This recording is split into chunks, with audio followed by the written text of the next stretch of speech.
financial strain is the number two reason for divorce.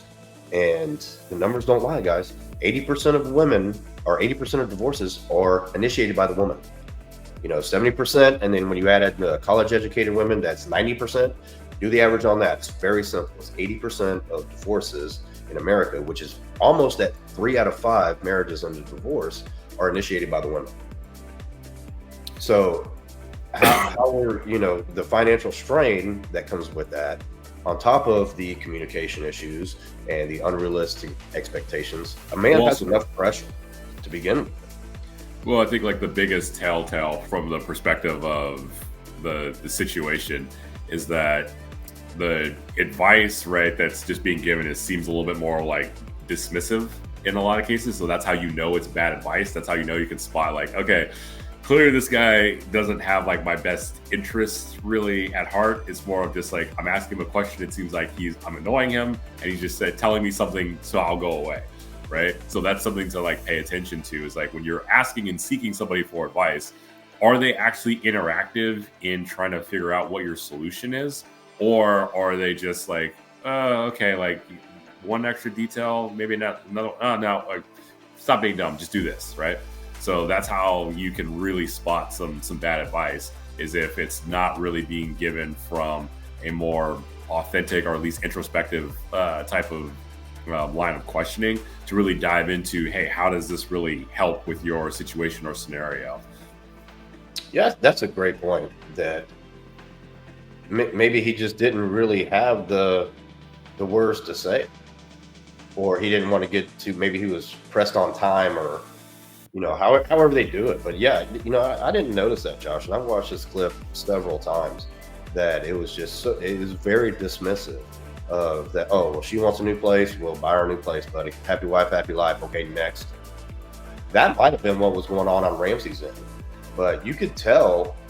I mean, the kid knows what he wants to do, and if he ever sees this, probably won't. But I don't mean that in a bad way. But you're far younger than I am. He's so smart. I mean, he's got a good head on his shoulders. He didn't go out and buy the $500,000 house to begin with.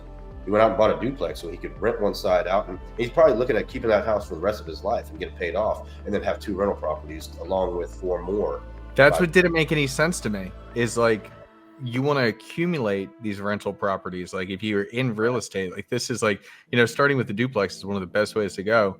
And his advice is, sell this money-making asset. Yeah. Why? Yeah. And go into even more debt. So I want to run a scenario by you guys. Dave Ramsey's been around a long time. He has built a massive amount of wealth.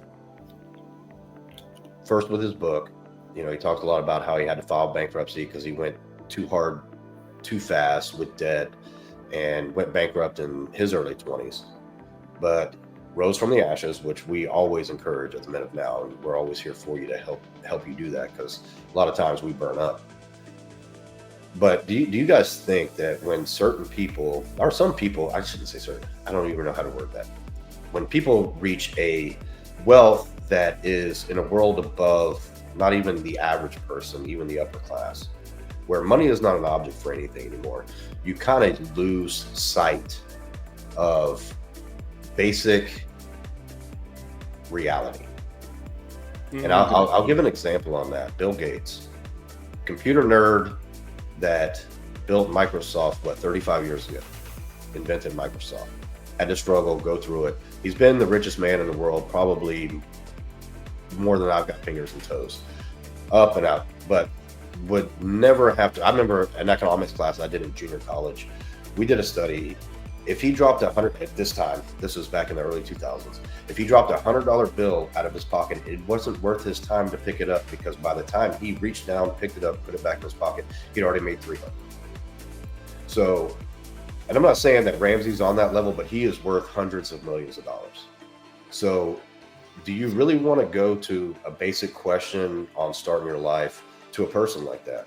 Because Bill Gates now is so delusional that he thinks that he is smart enough to educate people on how to eat and what they should eat, being a computer nerd from, I don't even know where he's from. And he's buying up farmland that used to cultivate meat and vegetables, you know, to almost in a psycho way influence that of how he wants to eat. Do y'all think that maybe that happens to people when they reach a certain level in life monetarily?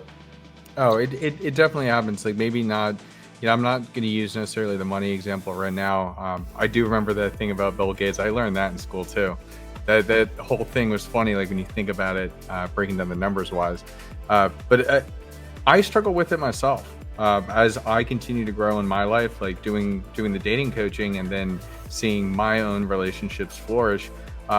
Sometimes it's difficult to have to dumb it down and go to somebody who's literally at ground zero. And so I can understand some of the frustrations that come where you want to be talking about higher level things. Like, for example, like we can talk pickup artistry. So PUA, like just getting laid. That stuff's, it's easy for me to teach you how to get laid. But those aren't the problems I want to talk about anymore. I'd rather talk with somebody who's really struggling in their relationship that they've been in for a little while. They don't know exactly how to continue to move things forward in a healthy manner. Like, I want to talk about those types of things. I don't want to talk about you getting laid for the first time or losing your virginity. I can help you with that. I can definitely do it. But there's almost like a level of boredom that comes with having to dumb it down to the basics. And I think that may be where some of his frustration or the dismissiveness lied in his response to that question.